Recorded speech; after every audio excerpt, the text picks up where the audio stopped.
Welcome to another episode of the Journeyman Co. Myself, Jeff Williams, Marcus Watson, and Mikey Fires Van Vuren. Welcome, everybody, to another episode here with the Journeyman Co. We have Mr. Jeffrey Williams and our brother Marcus Watson coming at you from Italy. First of all, business side, thank you again for all your support. Please remember to like and subscribe and share our videos if you can. Like and subscribe if you do like the pod. If you don't, well, so it's all good, baby. Share it still. Share it. No. Welcome, It's boys. so awkward. Welcome. It's so awkward when people do that, though. You know what I mean? Like, hey, Yeah. please you share. Yeah, if you want to. If you don't want to, it's chill. But yeah, special one tonight. Someone that's very close to my heart, and I know is very close with Marcus, Mr. Nizaam Carr, Springbok, former Stormer, Wasp, Bull, and he'll be joining us tonight from Ireland. But welcome, boys. Good to see you again. Yeah. No, it's lucky to see the guys. It's been a minute. Tonight is a good one. I mean, you guys know Nizaam very well. I've obviously watched him play all over the world. He's a fellow South African, so I'm really excited to ask him some cool questions and find out how his journey's been. So I'm damn excited to hear about this friendship. Yep, Nemo. He's a good teammate of mine. Haven't spoke to him for a little while. We bumped into him in South Africa when we were touring last year. But I would say he's one of my favourite teammates I've ever had for a few reasons. Wow. But he's a very different character to the norm, I would say, especially the stereotypical South African forward. So it'd be good to speak to him. Yeah, let's get into it. Brilliant. Jeff, Tom Brady. Let's go. That's got to change, by the way. I'm feeling a little bit cheesy doing that. I don't like it anymore. I think it's too Tom Brady, American. I see kids doing it on TikTok videos, so I'm going to change. Yeah. I'm going to say, Hulle weet nie wat ons weet nie. Nemo, Mr. Nizaam Carr, my brother, welcome onto the Journeyman Co podcast. Thank you so much for coming on. Obviously, a massive guest, a massive name, a huge personality with a bigger heart. You know, someone who I have profound respect for. Love playing with you.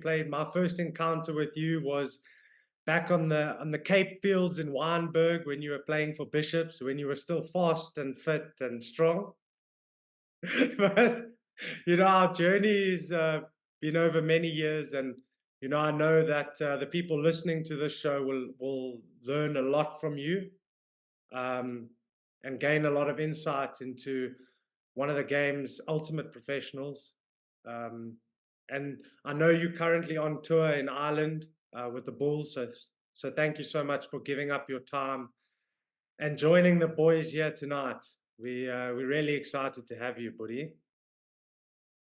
No, cheers, Mikey. All good. I'm really looking forward to chat to you guys, and yeah, let's see what we make of. So just I'll just kick it off just to find out how it's going, because you're obviously on tour. Tours are always fun. How is it going at the moment there with the Billa? Yeah, it's going well. We're 2 weeks in now. It's not a long one for us. We did, I think the longest one we've been for this season was a 3 week or just over 3 weeks. But no, it's good. It's always fun, like personally for me, getting away from the kids a little bit and having some sort of space. Aisha won't be happy about that, my wife. But don't share that. No, but it's good. It's just I think tours are really good for any squad. The boys sort of help find each other and get closer to each other, and then we can, you know, sort of express ourselves on the field. So that just final pass or a final offload, the 50-50 call, I think that's really good for tours for any club. So yeah, no, good, Mike. Bro, growing up, Jeff, I don't know if it was the same for you, but like growing up, I always wanted to go on Super Rugby tours. Yeah. Super Rugby tours seemed so cool, and I never got the chance to go on a Super Rugby tour. What was Super Rugby tour like compared to URC? Because the Super Rugby tours were long, weren't they? They first started off 5 weeks, and then we did a 4-week tour. So that was a long time. But obviously, being young, you want to explore, you want to see new places and meet different people for the different cultures. And we actually had a good tour group. Well, from under 19 or under 18 Craven Week, we all played together already. Myself, Sia, Eben, Kutsi, Frans Malherbe, Damien the Islander. So we were quite a tight group from under 19 already. So we all filtered into the senior side. So that made things a lot easier. But also being a young boy away from home, and with my culture, when you get married, that's the only time you obviously move out of your place. So I miss home terribly. I'm used to the mom's food and my mom doing my laundry and my dad coming to watch all this game. And now all of a sudden you're on your own. Because I think my first tour was at 20 or 21 years old. So that was quite tough, but having the boys around, that makes it easier. And Scout Burger would always make fun of us because we being the young boys, they always had nicknames for us. And although Nemo still stuck back then, but yeah, it's not nice stuff to say over this live chat here. So Yeah. Hey, bro, Is that where Nemo came from? edit stuff out. It's all good. We'll protect you. yeah, no, Marcus, actually, so where I grew up, all I knew was obviously just being sort of in I don't want to put it this way, but in a disadvantaged neighborhood, same as the school. And then I was fortunate enough to get a bursary to go to one of a private schools. So now you can imagine all we had all we had at our previous school, at my primary school, was like one soccer rugby field. We do everything on there. We do athletics. We did a bit of hockey. We even put up the volleyball nets on this one field. So now, obviously, going to a much bigger, way, way, way bigger school. And the first few days, like nobody knew my name, and being the new guy at my new school, like I would always miss class or be late for class. And at that time, the movie came out, Finding Nemo. And because nobody could obviously mention my name, they would all just say, "Oh, where's the new guy? Let's go find Nemo. He's probably somewhere in the field." So and that's how people just started calling me that in the rugby games, onto sort of junior to the senior level, and it just stuck with me. Nice. I didn't know that. I never knew that. And Nemo, you spoke obviously about where you came from, because just before we get into like the cultural side of things, and you from Mitchell's Plain in Cape Town, is that correct? Yeah. So we know that's obviously quite, a difficult neighborhood. People have it tough there in Mitchell's Plain in the Western Cape or in Cape Town. How did growing up in Mitchell's Plain kind of shape you in your path into obviously what led you to becoming a Springbok? No, it was really tough. But funny enough, I always had this I wouldn't say separation from what was going on around me, but I always felt like I wanted to be something. At the time, I didn't know I was going to be a sportsman or a rugby player, because we did all sports. We actually played football. I'm not allowed to say soccer, but we played football back. And I was a centre back, very good, way better than Maguire. So yeah.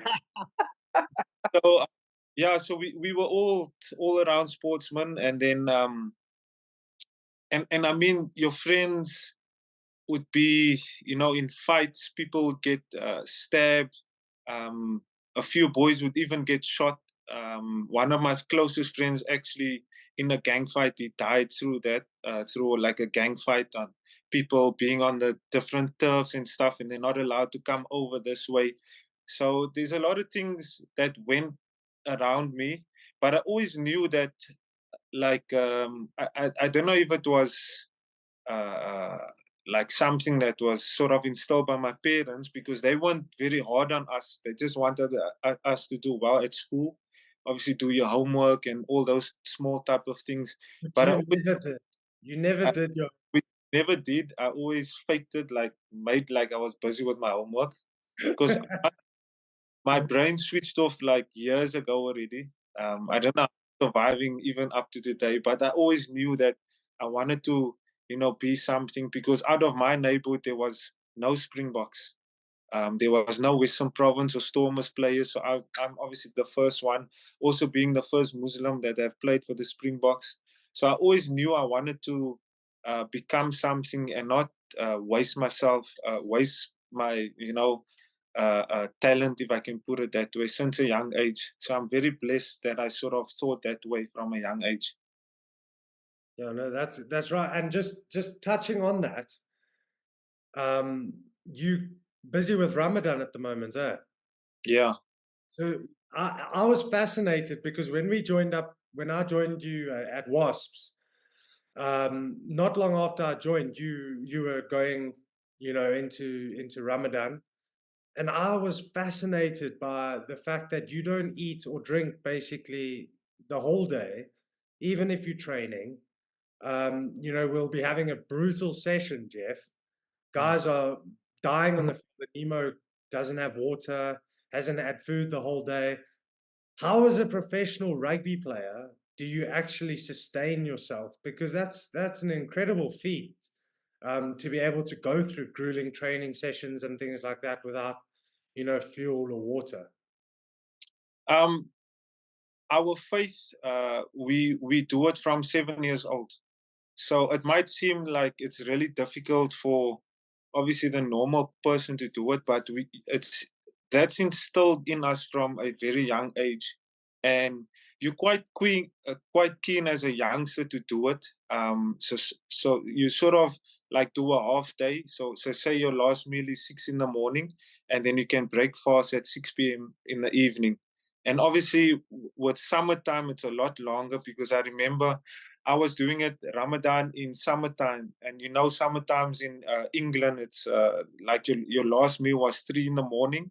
You'd wake up and then you eat sort of like, I think, 9 p.m. at night. So that was tough, and it was a big challenge for me. But as I said, you're quite keen to do it from 5, 6 years old. You're asking your parents if you could do a full day of Ramadan. So your family will make you do it until half day, which is basically like 1 o'clock, 2 o'clock. And then as you get older, it's a lot easier for you. But there was many cases where I lost like 13 kgs. Not right now, because the metabolism is a lot slower. So I actually pick up. I have no idea why it happens, but I actually pick up during Ramadan, and everyone's calling me this fat guy. Ramadan's not even working for you. Where's your six pack? You should have a six pack already. But You're eating in your sleep, brother. That's the problem. You're sleepwalking to the fridge. Yeah. no, it's part of our obviously our faith and how we've been brought up. So I believe if I sort of uh, fix or do those type of things on the rugby field will be a lot smoother for me. Because my faith is very important to me. We pray 5 times a day as well in the Ramadan. And obviously with the fasting, it's not easy. But I mean, if I can do it, and I love food. I mean, Marcus knows. I know every KFC special. I know every so so I love food. So for me to give that up, and obviously rugby being a physical sport, with all the knocks and banging, hitting it up and things like that, it's quite challenging. So what I do is I sort of turn my day around, where in the nighttime I'll wake up almost every hour and have maybe a liter of water, or try and put in a snack or a protein shake, and then not lose a lot of the weight that I need for the training day. Because you guys know, every day it's hard, it's fast, I mean, the game is getting more physical now. So I need all that nutrients to sustain me throughout the day. So it's just about balance and how you sort of progress into Ramadan. It's quite tough the first week, but as you go along, the third, fourth week, it's a lot easier. Which, by the way, it's 30 days every year we do it. Yeah. And Nemo, like, obviously, it's funny. I'm obviously exactly the same. as VV, like I was so interested in it, speaking to you, and I remember I said I'd do one day with you, and I didn't end up doing that, which is a shame on me, to be honest. But I remember saying that I was going to do one day with you. But yeah, also on that, would you have in like your career, have you had some S&C coaches and stuff that have tried to like help you through it? Because obviously, you know, it's massively important in your faith. So the S&C coaches shouldn't ever be telling you not to do it or whatever. But have you had some S&C coaches who have tried to help you, or some that have maybe sort of almost told you you shouldn't be doing it, or you know, stuff like that? Yeah, to be fair, I think everyone has played a major role in during Ramadan for me, and I think most of the SNC guys I've worked with has been really like helpful and supportive.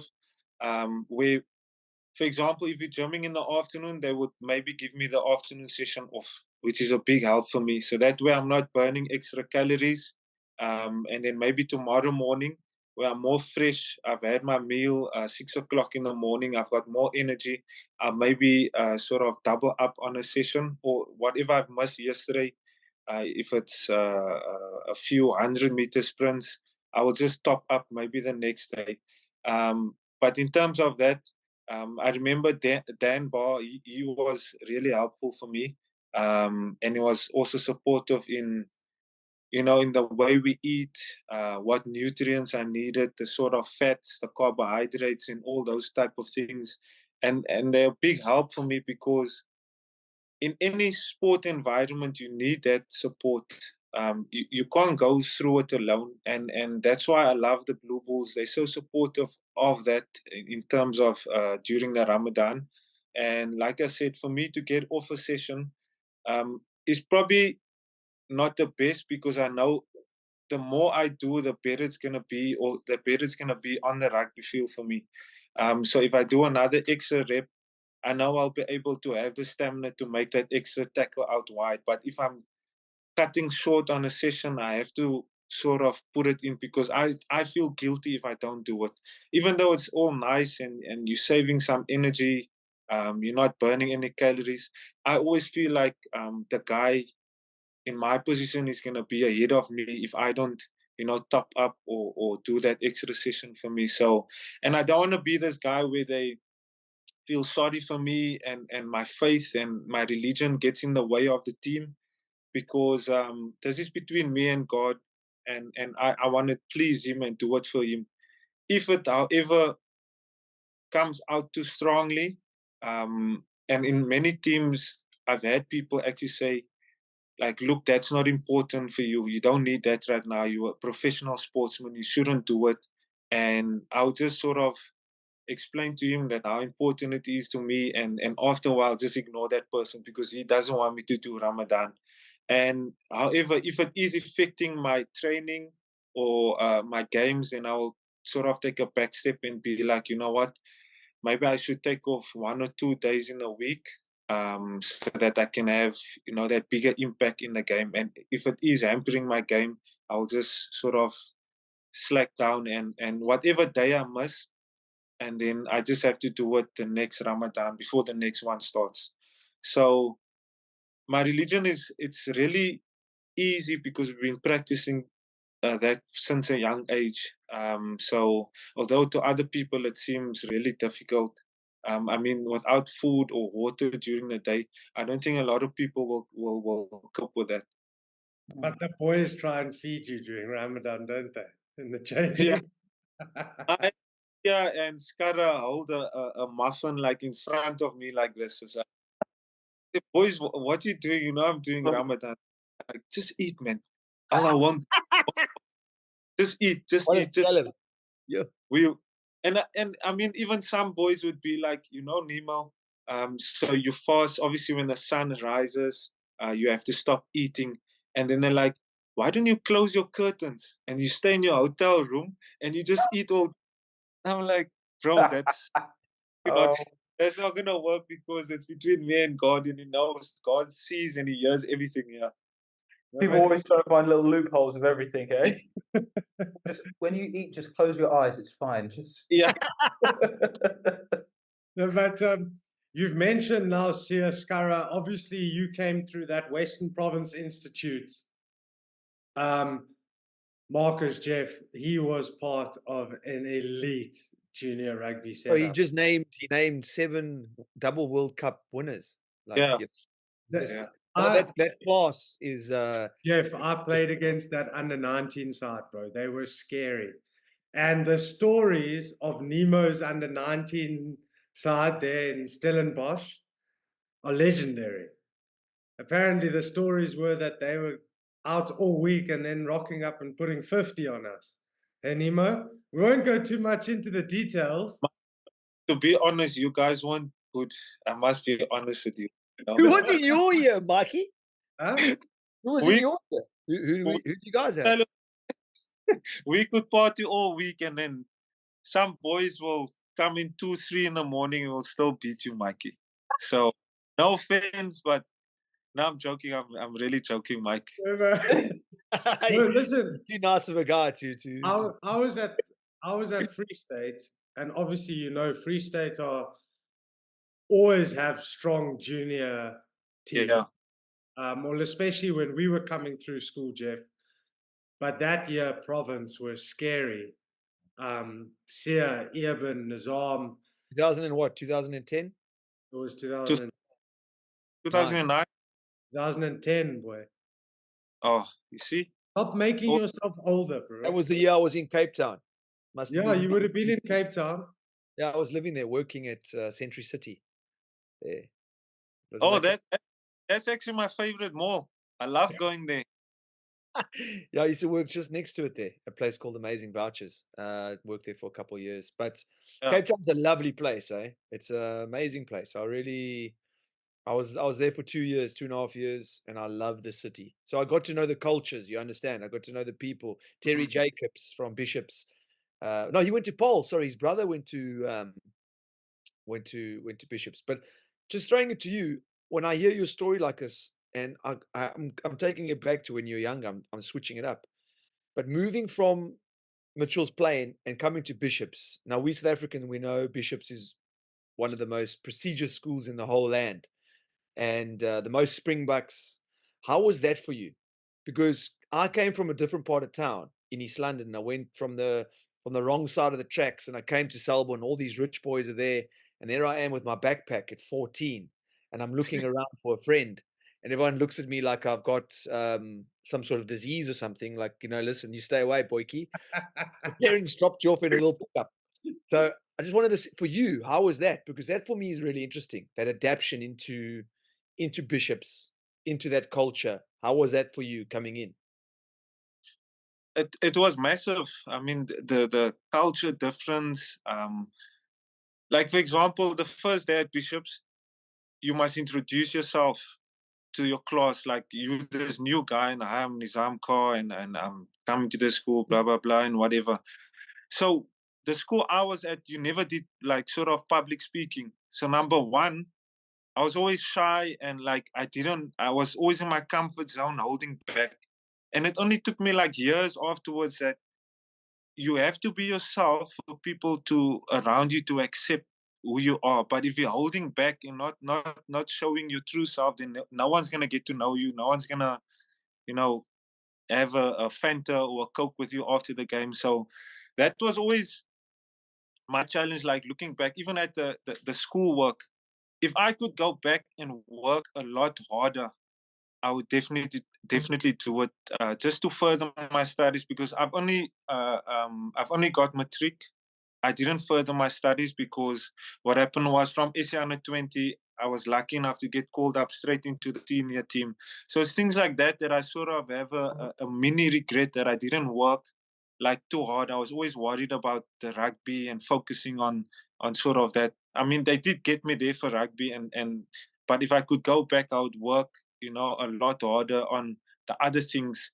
And the previous schools, nothing against them, they don't teach you that, how to balance your school work and your rugby and your personal life, your family, mom and dad.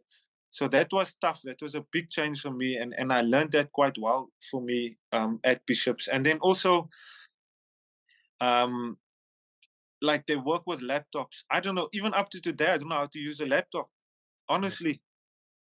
you know. And it's funny, Mike, I know it's funny, but those are the stuff you'd write your maths exam on a laptop, and I couldn't even, you know, I couldn't do it at all. So it's the things like that we had to learn. And my previous school, they didn't wear ties or a blazer, and now all of a sudden you're wearing a blazer, short pants. And my previous school, like, members would laugh at me for wearing, you know, your number ones, basically, you know, Yeah. sorry, your summer clothes. So it was a massive difference for me, and that school really opened my eyes to the rest of the world, to see how things are working, the business side of it. And because where I grew up, it was only about me, my family, the kids in the street, people getting shot, people getting stabbed, and looking at your neighbor, blah blah blah. So that's all I knew. But that school really opened up, you know, the vision, the way I play, the running rugby at Bishops, as you know. So I'm really, really grateful for what they like instilled within me, and through that, I'm carrying that life lessons throughout my life, and it's really special. It's really special. You see, I love that, and I think that's what I'll always throw this back, but that's what we're trying to do with this sort of thing. Eventually, down the line, with the podcast called The Journeyman, is to be mentors. You know, young guys from Mitchell's Plain. I mean, Sia's doing it in big capacities. I'm sure you are doing it in some capacities too already in South Africa. But I really would like to be able to go back to the Eastern Cape and help younger guys trying to get overseas. You know, they don't make the Sharks, they don't make these places like I did. What's the route for you, my boyki? What's the route for that? And when you hear these stories, it's incredible hearing your resilience and the adaptation that you had to do at 15, 16, or whatever your age was, 14 maybe. To do that at such a young age sets you up beautifully for what's to come in your life, because we're always adapting, leaving South Africa, going to England, being a Springbok, being the only Muslim in the Springbok squad, adapting to that. So I think that's the big thing with what we're trying to do here, myself, Mikey, and Marcus, and everyone actually in the community of Journeyman Co, is eventually we're going to form a platform where we can actually go and help people, and we can get people behind us, so we can go into these places, not even in just in South Africa, but all over, in France, in the UK, and really help youngsters and help rugby, because it's such a Yeah, good driver. Because I can assure you, your currency at Bishops and your friendships came from sport, right? You did well yeah, in the pitch, and those are your boys. It's the same as me. When I got to the school, I was like, okay, schoolwork's not going to work, or trying to get these guys in the lunchroom is not going to work.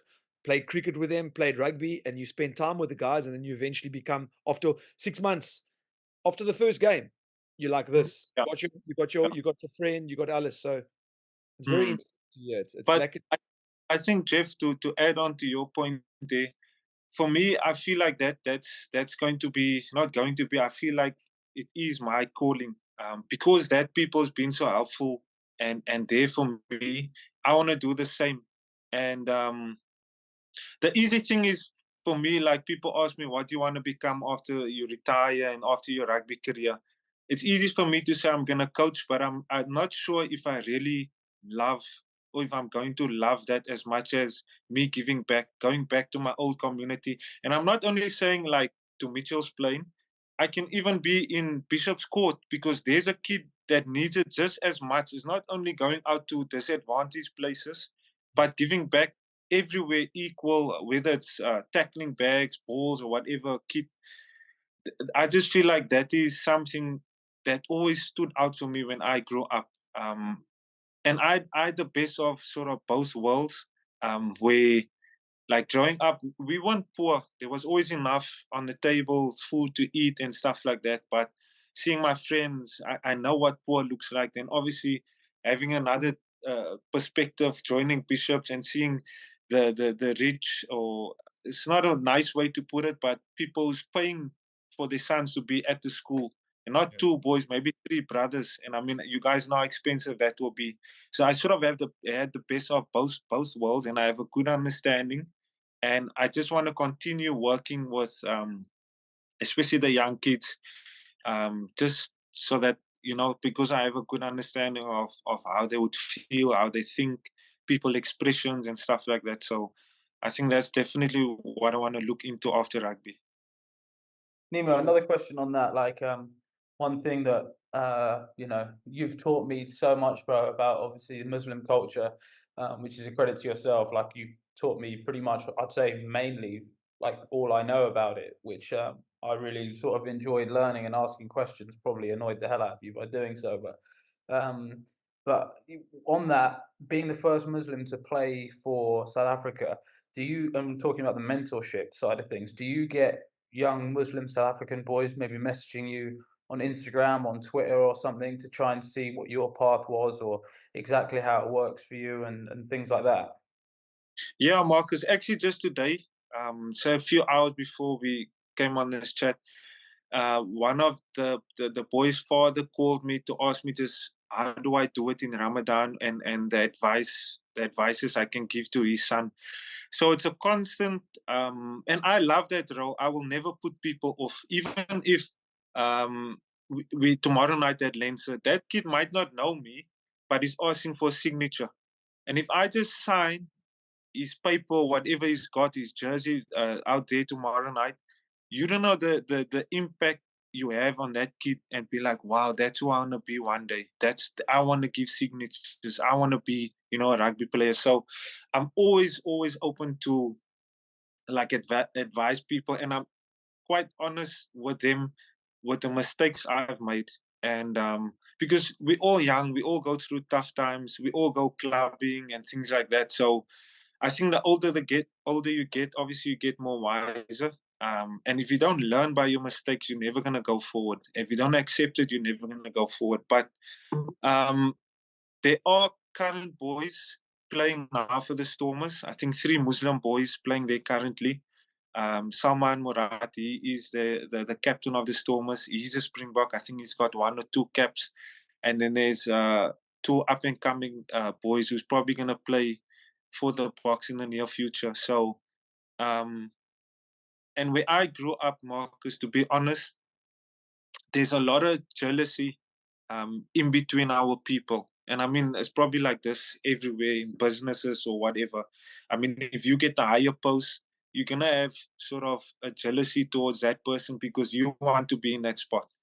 And I always talk to the like people from Cape Town or where I come from, is like we need to overlook those things and work together so that we can have, like myself, like Salman, we can have more Springboks. But sometimes we try and pull that person so down, he never reaches his full potential because parents or uncles or things like that are filtering their brain with, no, don't listen to him. Even though he's been there, he's witnessed it, he's been through it, experienced it, don't listen to him. And so in my culture, there's a lot of things like that going on. And if I could change that, I think I'm the proper person to do so. Mm-hmm. Love that, yeah. That's amazing, Boyki. And obviously, I just wanted to take it back to the Institute days. So obviously, you've spoken about bishops, and Marcus actually mentioned in the intro that you're not the stereotypical South African back rower / forward. You do play the game with flair. You do play the game with a lot of vision, almost like a center in many ways. Did bishops have a big kind of impact, or how would you say it, boys? Shaping. No, did Bishop shape that kind of way you wanted to play the game, or was that kind of always just the way you wanted to play the game? And then obviously you went to the institute and you were around players like Sio Kolisi, Eben Etzebeth, Skarren Tabeni, Frans Malherbe. How much of an impact did that have on you as a player? My school was the foundation of the way I played today, Mike. Before that, or even high school, I never understood. You go through times and you're just playing and things like that. I never understood rugby, but that was the foundation of running rugby. The quickest ruck is no ruck sort of mindset. So offload, or like just have fast rucks and things like that, running into space and not like on a weaker shoulder, or just not running, bashing it up straight into contact, which is traditionally, that is the way we play as South Africans. But because I always thought like, Nemo, you're not the tallest, you're not the biggest, you're not the heaviest, you need to find ways to stay in the team. And I mean, I would run it up straight in, and I would get bang 10 meters back. So I'm like, no, this is definitely not going to work for me. So then I sort of like figured out ways like, you need to be faster, you need to be more explosive. And then I started implementing that in the way I gym, the way I train, or training like high intensity, because I know even if I come off the bench, I know the game is maybe opened up. Boys are a little bit more tired. So now you need to attack like the weaker shoulder, or out wide, where running onto the ball with pace like a backline player. I dream of being a back, but I know I'll never become one, because I remember actually at Wasps, Marcus, they put me. I think we went a 6-2 split. I'm not sure it played or not, and someone had gotten an injury. He came off, and then another guy got a red card. So from the scrum, I had to move to center. I think it was outside center, and this is why I say I will never become a backline player. So me not knowing anything about the backline, they're putting me in the toughest position to defend, because they had a strike play from the scrum, and I just heard, people running. I just stood there, and the guy went to like boom, boom, boom. They paused, they hit up the hard runner, and I went hard to the hard runner, and they went out the back, and they scored under the post.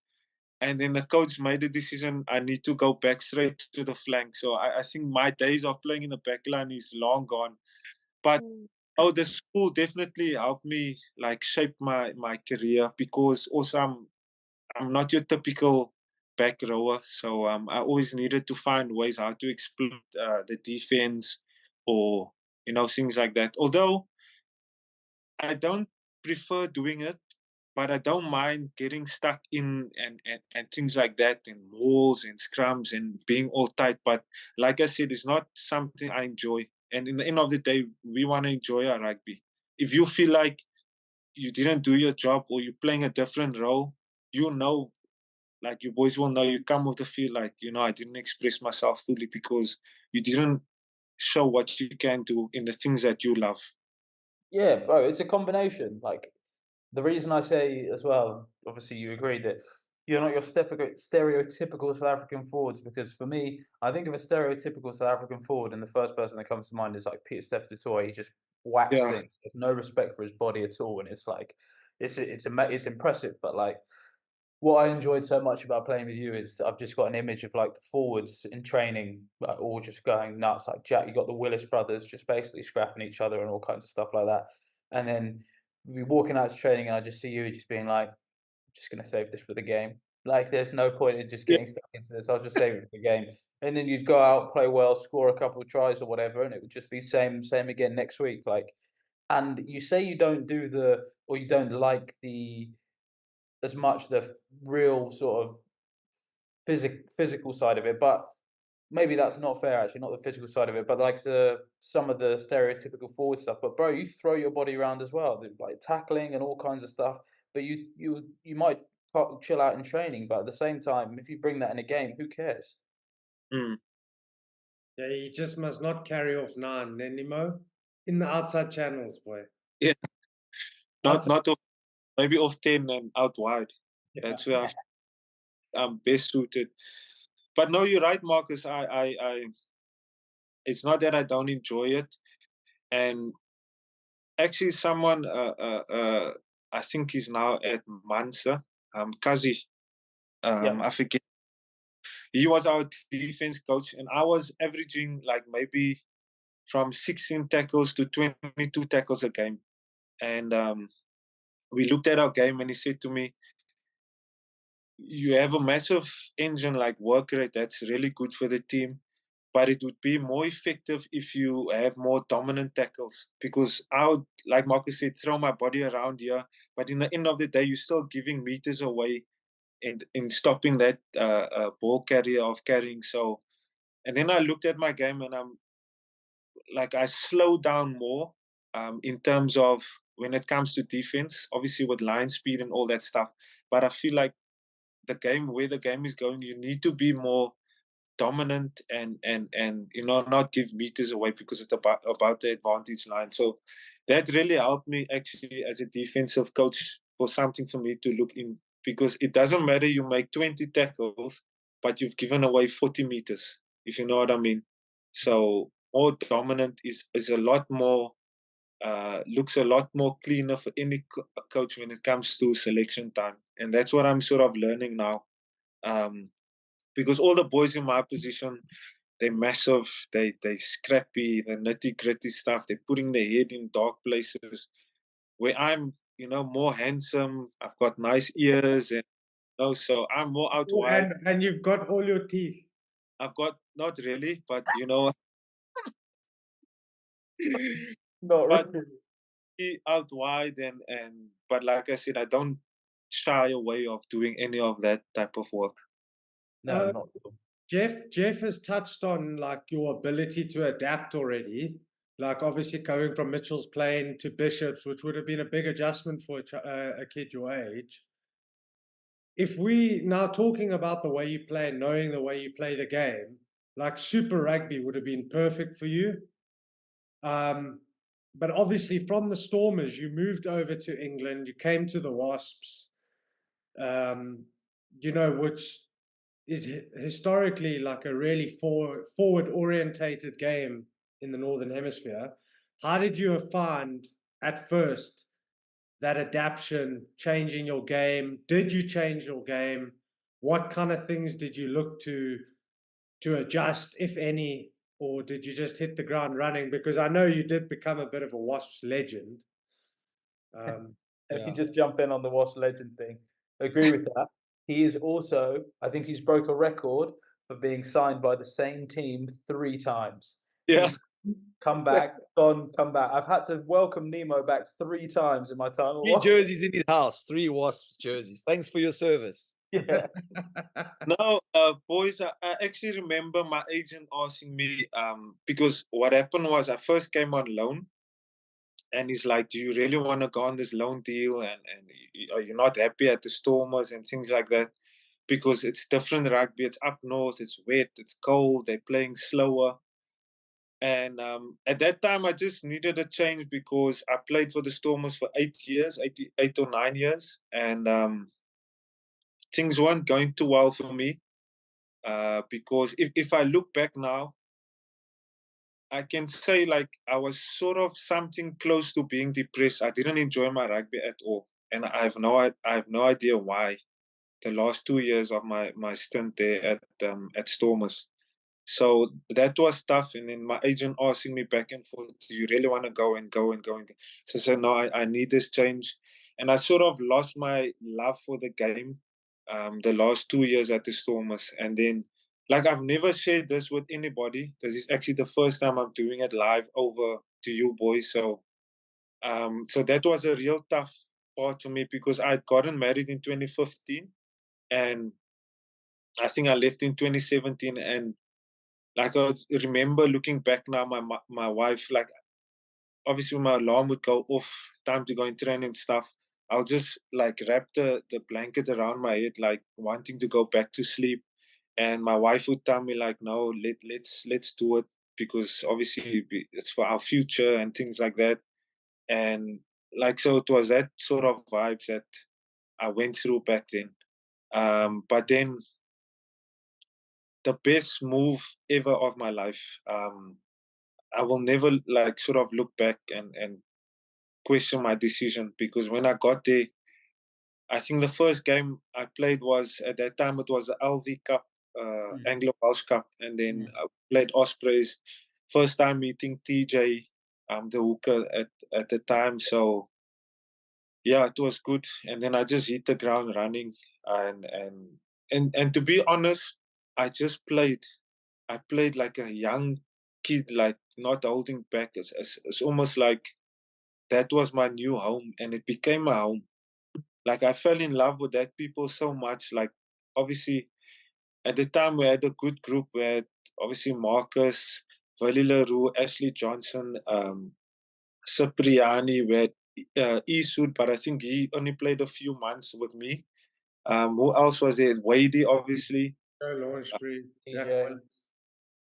You know, so we had a really good group of boys. So I fell in love with the game again because of, like, I had fun off the field and I had fun on the field. And I mean, the supporters was absolutely amazing. And if I could, actually, to be fair, if I could say where I played or not played or where I enjoyed my rugby the most, it was at Wasps, even though it was cut short.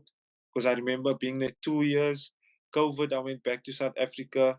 Or after it was just up and down traveling. But I think for me personally, I had the best time of my life over there.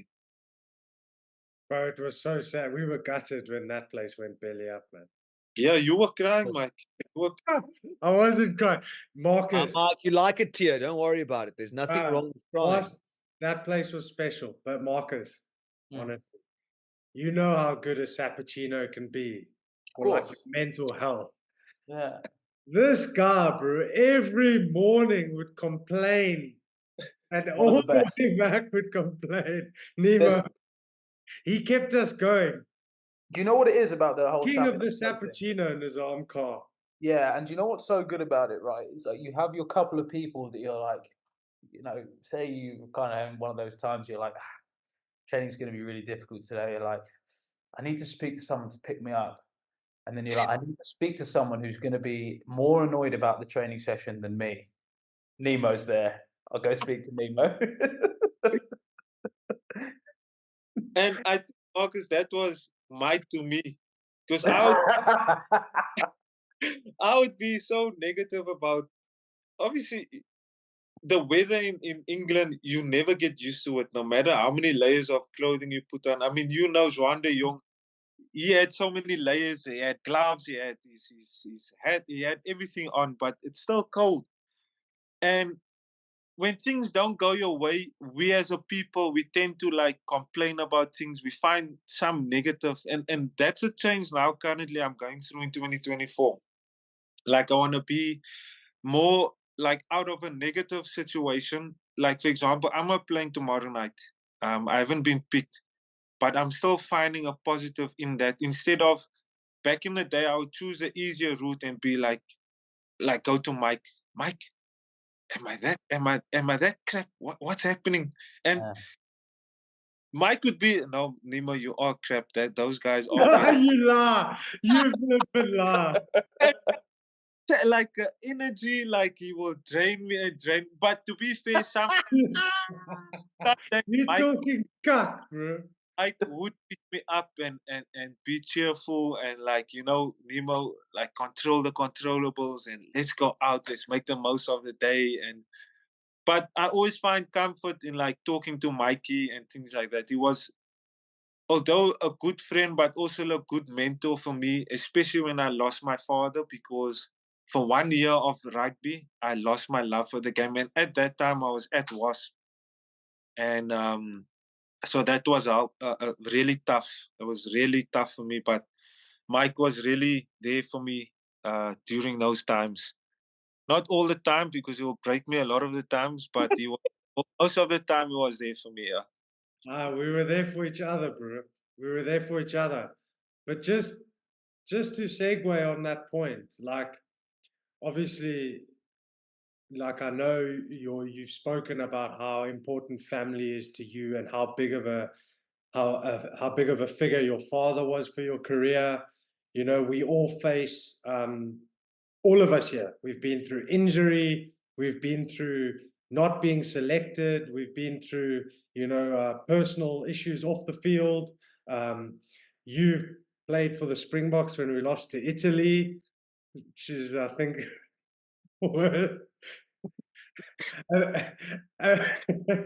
which is worse than anything else. Mike, stop, Mike, stop talking. No, but basically what I'm saying is, you've got to, as professional sportsmen and as athletes, you know, growing up, you need to have tools to kind of deal with these things, you know, these trials and these tribulations. You know, Jeff talks a lot about it, that mental fortitude, those tools that get you through those dark times. What do you kind of do, or how has your mind kind of developed over the years when it comes to, you know, dealing with problems off the field, dealing with injury, dealing with not being selected? What's kind of like your mindset? I think, Mike, naturally as human beings, when you don't hear good news or things don't go your way, for me, like the process I go through is like have your day to sulk. You can't. You're human. You're gonna be sad. You're gonna be frustrated. You're gonna be mad at the coach or at the players or whatever the guys in your position or whatever the case may be.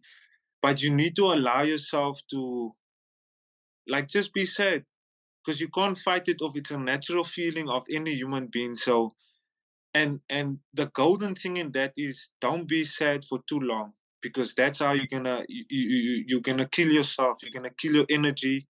You're gonna start focusing on the wrong things during the week. So for example, our team gets announced. I don't know if I should say this, but we sort of know by Monday already who's in the team and who's not playing, who's on the bench or whatever. So you allow yourself to sort of sulk for a day, and then for the rest of the week, you need to, get yourself up. Like you said, you got your tools. Like for me personally, I got my kids. Anything that happens at training, I go home. I forget about everything that. It's not that I forget, but my kids are so excited to see. Like I've had a training day. My feet's hot. My knees is. I've got my shins is sore. My shoulders are sore. Like just when I open that door and I see my two kids, my son and my daughter, running to me, it's almost like I'm refreshed again. So I actually use that as a tool to sweep away all the negative stuff, especially after Monday. And then Tuesday, when I go to training, everything is just, back to normal. Then I start going into, for me, the comfort zone is enjoying my training, like working hard, pushing myself, high intensity, so that the game is easy for me. So I have to push myself almost to a standstill so that I know if I get a full game, 80 minutes, 20 minutes, 2 minutes, it's gonna be easy because I push myself during the week. And also, whether I get 30 seconds off the bench, I'm going to be the best Nemo I can be. If it is one chase, I'm not going to be negative about it. I'm going to chase so hard that it might have an impact in maybe him kicking the ball out directly or whatever the case may be. So I allow myself that sulking process and then get over it and then back on task again. Because a lot of the times people focus on the wrong things. They start to hate the coach, especially in South Africa. They start saying, "Oh, the coach is racist." This is now for people of color. They'll be like, "Oh, the coach is racist. He doesn't like this color." This. It's not about that. The bottom line is you need to work harder. Number one, and take out all that negativity and just prove yourself every single day. We are not so lucky sometimes to uh, be the captain, like Siya Kolisi, the captain of South Africa. His place is cemented in the team, not by the color of his skin. Obviously, Siya is grafted since a young age. He's been through tough times and he deserves his spot. But we know in rugby, sometimes some boys do get a chance ahead of you. So all we need to do as being like the second choice or the third choice is just work extremely hard, but don't come up with excuses and be like, this coach is like this and blah, blah, blah. Because that's just going to drain you further and you're going to focus on the wrong things. I don't know if I've answered your question, You have. but yeah, that's how I feel like where I'm at the moment. No, that's good. I mean, we've all faced those things, and like you've spoken about coaches, obviously, our brother here, Jeff Williams, has recently been announced as the Belgium Sevens head coach, which is awesome. You know, it's a stepping stone to, well, depends. You know, you could make that program into an incredible sevens program. And just before we had you on, Jeff and I touched on like a bit about Jake White, obviously World Cup winning coach. How have you found, being in the Bulls setup, working with a coach like that? Do you pick stuff up on a daily basis? Do you constantly learn different things? Or is it very kind of systematic, structured, and you know exactly what is required from you? No, really, really top coach. Like in terms of, I mean, you boys, everything. the one thing that stands out the most for me is when I didn't win, I was sort of like okay with that. Which it should never be okay to obviously just lose and on to the next week. But with Jake, everything is about winning. That hunger, that desire. No matter how you play, sometimes if you can play badly and still win teams by 1 or 2 points, that is what he's always focusing on. And that was a big eye opener for me because, like, I as a group and a collective, we might do well and make progress. To me, that is a win. But to Jake, that's not good enough. The scoreboard must be, we must win this game. And that's probably the biggest thing that stands out to me, because if you ain't first, you're last. You know what I'm saying? You know what I'm saying? Ricky Bob, we're quoting some Ricky Bobby. I love that. Yeah, boy. I actually saw that today. But that's the thing. We play the sport to win. You don't wanna be second place or just get a medal for participating in the tournament and things like that. Like, even me, and I know you boys feel exactly the same. You want to be the best in anything you do, whether it's a small game, a table tennis game. I don't want to lose. And Jake is like instilling that in us at all costs. Even if it's a crappy win, take it, you move on to the next game. But just the way he handles us, his approach is very approachable, easy to talk to, always smiling, laughing, and things like. There's almost no critic I can have actually about Jake. Is really good for us. Even in like I'm turning 33 years old now, and I've been lucky enough to sign another 3-year deal. And I'm like, how in the world does a coach give an old man another 3-year deal? You know what I'm saying? So, just negotiating time, contracts, and things like that. They're really professional. And the biggest thing that stood out for me is that they appreciate me. And I mean, in any firm, any business, wherever you're appreciated and valued, that is where you want to be. So I mean, family man, and it's quite the same values that I share, sort of with Jake. Post-match functions about the family, about the kids, and things like that. So for me, that is really special. One thing that always shows me a sign of a really good coach is like, obviously, like you mentioned, you're not playing this weekend, and but you still speak so highly of him. And like a sign of a good coach for me is how the non-23 feel about the coach. Yeah. Because as you said, it's the easiest place in the whole rugby squad to speak badly about the coach. And if the coach has the respect of the non-23 and the non-23 talk about the coach as being a good coach, for me, that's not obviously there's plenty of other signs, but maybe that's actually more of a sign of a good person necessarily. Doesn't have to be a good coach, but I almost think a lot of the time they go hand in hand. Yeah. If you're a bad person, you can win some games but I don't think it's not lasting. It's not lasting. Like you look at to caveat it a little bit. You look at, and this is having no relationship, obviously knowing these people, but you look at some of the successful coaches in football, and it just kind of looks like the players like the coaches. Yeah, I think that's what there's 4 professional rugby players here quickly, and the one thing that stood out, and the thing that you actually will be shocked with how hard it is sometimes to approach a coach in the professional area. Like real good coaches you don't even think about it. You can just go to him as a mentor, as not a friend. There's always a thing of he's my boss, but I always feel like it's the coach's job to make his players feel, because we all got different characters. We've got characters that are extroverted, introverted. I think it's the manager's job of trying to be able to allow the door to be opened so the players can come and speak to them.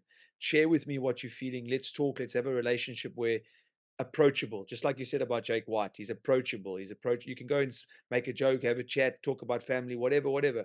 For me, that is huge. That is huge. Bro, massive. And can I add just on that too, that like, I think some coaches that try to have the standoffish, and have that fear factor about them, and they try and try and make it out as if they're really strong characters. But actually, for me, it's just such a sign of weakness because, like, in some ways, I feel like they're scared of not of like maybe a bit of confrontation or just they don't want that confrontation, so they try and portray something that they're maybe not, so that people don't go to them. But like the ones that are like, look, I'm here to learn as well. You come to me, and like are just good people. I think that's harder and Mm, it's a more difficult job. Like and people don't want difficult sometimes, is what I think. yeah. I think And go ahead, Nemo. this my career also, like from the Stormers, I went on loan to Wasps, and then I was there 2 or 3 years, whatever, and then I came back in COVID. I signed actually a 3-year deal with the Bulls from 2020, and then after 1 year playing for the Bulls, I asked Jake if I could leave again back to Wasps because they were financially they were a lot more stable again. Then I went back in I think 2021, and then what was that, Mike? 11 months in or 8 months in, they went bankrupt. The very first person to text me was Jake White, telling me like, "Come back home. Pretoria is your home," and then as well as the CEO. And I mean, here you have me leaving the club, like sort of like back and forth, back and forth. It's almost like to say, this guy's not serious, man. But they were the first ones, as in Jake White, to text me again, saying that I can come back home. I'm always welcome there. So I did have now for I was up for contract negotiating again, and there were like 1 or 2 teams interested in me, but I didn't even answer any of their calls or entertain that because I knew what Jake and his staff had done for me. So I will always like feel indebted, like, or to repay them in that way. And I must be straightforward, like the money was a lot more in at other clubs. But for me, talking to you guys, I don't know if you guys came across, like, I would rather now in my career choose that relationship with Jake White than go playing for extra £1 million.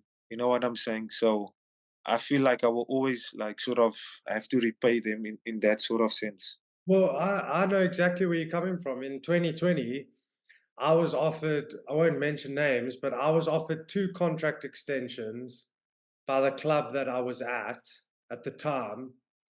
And I turned them both down to essentially go to nothing for a while because at that stage in my career, obviously, you boys know a bit of my history. I've dealt with so much bullshit in my career, a lot of like bad breaks and shit, and I've seen what like I've dealt with bad people. And I essentially turned 2 contract extensions down to go to nothing because I couldn't play for a coach like that. At that point in my career, I needed to play for a coach that inspired me, a coach that I wanted to put my body on the line for. Um, and that wasn't the case. So I know how important it is when you get to that point in your career to want to play for a coach that you will put your body on the line for. Jumping in there, Mikey. I love the idea of that, but you'll hear people say you should never play for a coach. You should play for yourself, your family, your name on your back. People will say that. I know what you say. What I think is actually the big thing is when you got a head or the coach is running the organization, and the organization just doesn't agree with your values of how you treat people, how you treat humans, like it probably was for you. That's the thing. I think that's the thing. And now when you switch over and you see what the Blue Bulls are doing and how they're bringing in this community, and over the last 4 or 5 years, Jake's built something very impressive. He's had time. He's taken his time. He's built this culture just from the outside looking in. And then when you hear these little interactions with how he's dealing with senior players, players with so much experience, it's no wonder they are successful, and it probably go on a run and continue for years. Your dynasties are built like this. You understand? Dynasties and long term success is built when you treat players with this sort of respect and this sort of intelligence. I just think it's for people listening from the outside of professional rugby, you wouldn't believe how much amateur um, human encounters you get in rugby or in sports, with people not understanding culture, not understanding how to build something. So I don't want to shoot you down like that, but I'm a strong No, but believer you should never play for a coach, it's more the organization, you understand? But I you're understand. 100% right. Obviously, I don't run onto the field and play for the coach. Yeah. The way you phrased it is spot on. It was essentially, I didn't align with what or how he dealt with players and how he ran his program. Didn't sit well with me. And, so to listen to how Jake or how Nemo feels about what the Bulls are building, that's the kind of stuff that attracts great players Yeah. because they hear that and they want to be a part of that. I mean, you and I both, Jeff, and I'm sure you as well, Marcus, Nemo, we love our sports documentaries on the great coaches of the games, whether it be American football, soccer, basketball. They all seem to have one thing in common.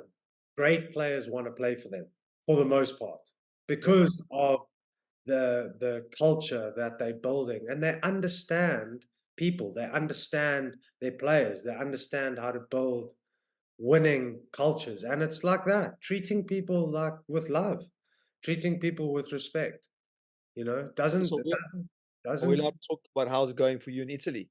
Are you how's it for you personally? Being like, I see you haven't played a lot.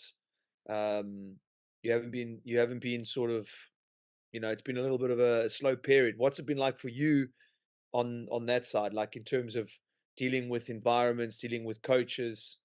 Are you allowed to talk about it, or are you going to plead the fifth? I'm definitely allowed to talk about it, but I'll definitely like to be a lot more open once I've retired because there's some Okay. stuff I would definitely prefer to mention when I'm not playing because there's definitely some interesting stuff about Yeah. the club. What I will say about it is that the boys and the team has a lot of talent and a lot of good people, players and stuff. Um, yeah, I don't want to shoot myself in the foot, but one thing I will say is the co- um, the coach that left, Andrea Massi, um, was is and was one of my favorite coaches I've ever had. Um, so for me, uh, yeah, I'll leave it at that. Don't want to say too much more. no, I understand. It's But perfectly. I understand how it is. The rugby world is a small world. We know how it is to be in this environment. You got to watch what you say. You don't want to burn bridges, Yeah, and I completely respect that. And I know you don't speak. I mean, it's not like it's a bad thing, but sometimes what I found is some of the worst environments I've learned the most. Like yeah, I don't want to be treated. Like I always think like that. I remember writing down my book. Okay, never do this to a player. After it's happened to me, I'm like, okay, one day when I'm going to coach, I'll make sure don't do that to any yeah, man. I'm telling you now. So we'll talk down the line, and because I think for a lot of people who follow your career and understand last year was so successful for you, and you actually were doing great things, and now seeing a little bit of it's probably the first time in your career that you've taken a little bit of a back seat and you don't play as much. Obviously, Italian players, blah blah blah. But I'm obviously one of your biggest fans. I mean, I used to hashtag Eddie have a look because I was trying to make a campaign for you to play for England back when you were scoring tries with Wasps. So I just wanted to put it out there, but I'm happy to wait. I'm happy to wait to hear about that story. Maybe a book, maybe a a strong paragraph in it. few paragraphs there. No, but yeah, I will definitely get into it properly. Like, well, obviously, I'll happily tell you boys off air or whatever. But yeah, yeah, different cultures, but there's some amazing things about Italy and where they're going, and especially some of the players. Because boys, I tell you, that Tommy Menincello, um, uh, he is one of the biggest freaks I've ever seen in terms of his athleticism and everything about that guy. And he's a good kid as well. Say good kid. It's crazy calling him a kid because he's massive, but like he's only 21 or 22. And then there's also a back row called Manuel Zuliani, who's also like I think of some of the breakdown specialists that I've played with, like Jack Willis and Stefan Armitage, and he's in that conversation, I would say. Couple So stab. there's some special yeah, there's some special talent flying around in Italy for sure. More so than I probably gave credit for before I came here. But yeah, we'll get into some of the nitty gritty stuff maybe in the not too distant future. We'll see. But yeah, Nemo, just on sort of talking about the rugby side and things and players and whatnot. Were you, off the top of your head? Sorry, it's a bit of a maybe question you might have wanted to think about a bit before, but just on the top of your head, you name some of the players that you either have enjoyed playing with the most, or just or the best players you think you've played with, and just why, what makes them maybe so special, or maybe even someone, just a teammate that you've really enjoyed that's helped you, and why that is, just teammates that come to mind and reasons.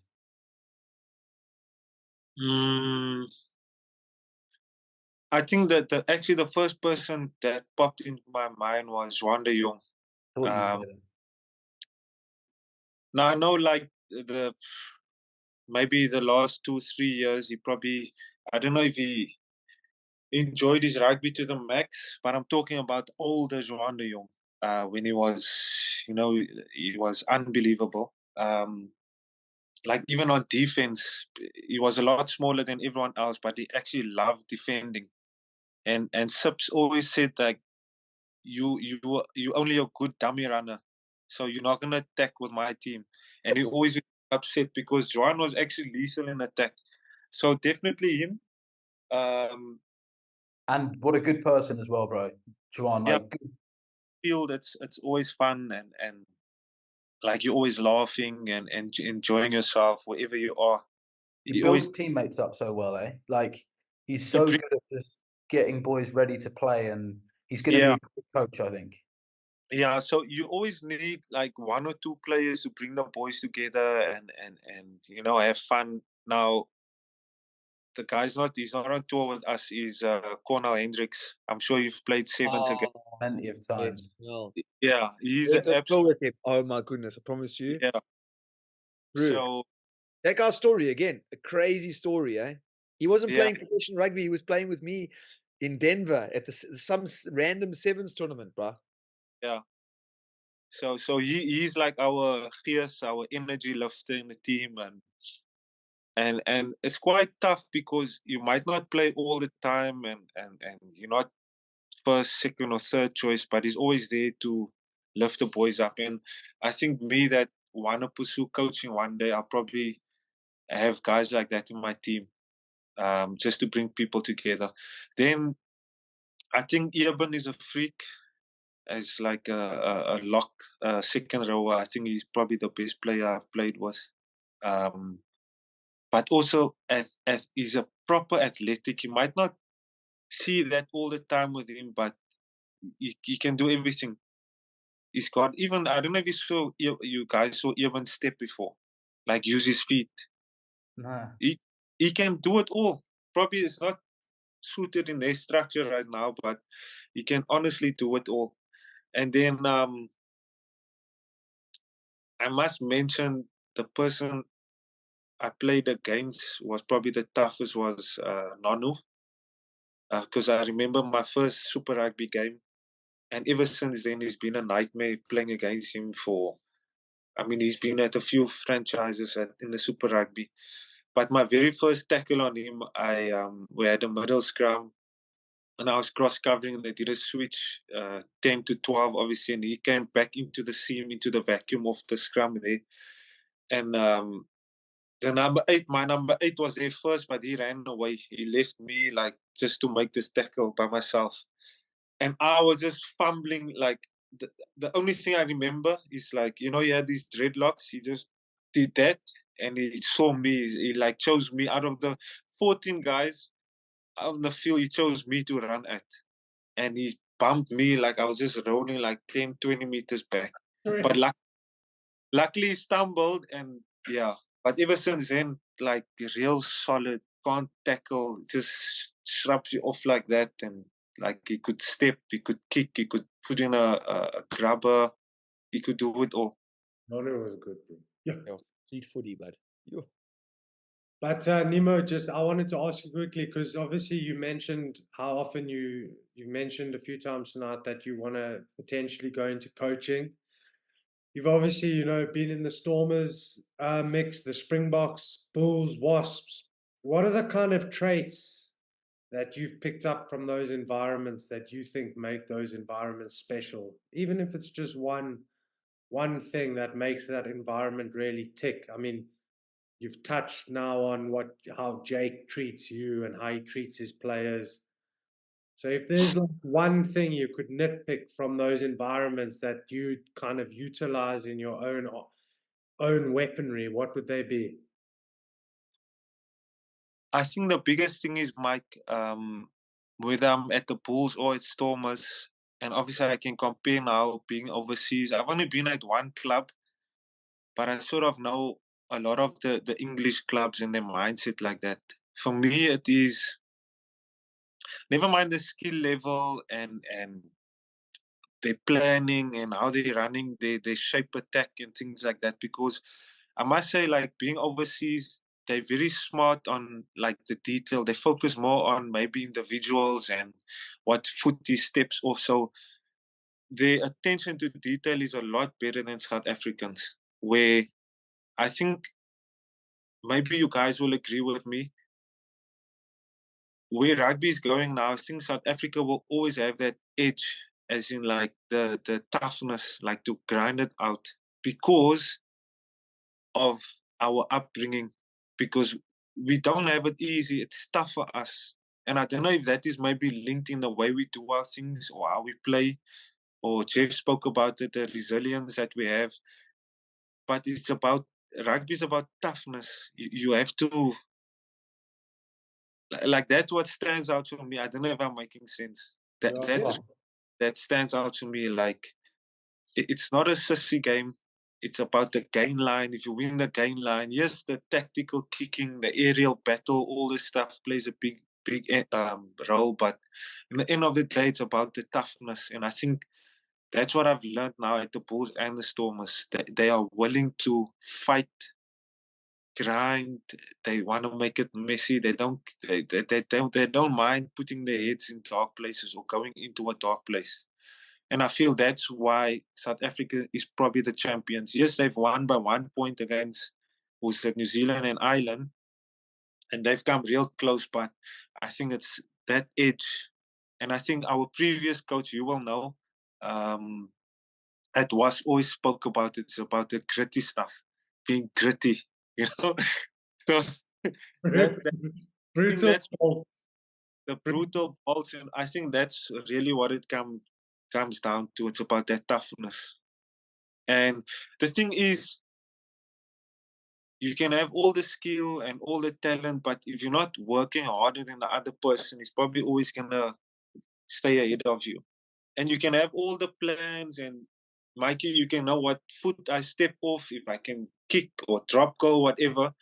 But you can't determine, for me, my attitude, what am I gonna bring to the game? You can't determine how tough I'm gonna be against you. But you know all this detail about me, but on the day I can still honor you, if you know what I mean. No, dude. No, that's very similar to like Bill Belichick, isn't it, Jeff? That team built on toughness, doing your job. Like, don't go off script. No, that's And very, also, Mikey, it's the like what we focus here at the Bulls is the unseen work. It's not what you do with the ball. I mean, all the coaches, it's a cliche. Everybody mentioned this. Like what you do off when you're not having the ball. Like, are you sitting? Are you working to get back in the defense line? Or what work are you doing? So we've got a coach that analyzes that. Like if you get up too slow, I mean, this is part of everybody's system now. It's too slow for the team. You're gonna cost us maybe on the third, fourth phase. So and if you work for your teammate like that, that's golden going forward for any club. 100%. Just before we kind of close it off here tonight. Yeah, leave soon. Yeah. 6:30. Huh? I've got a meeting 6:30. Upper six.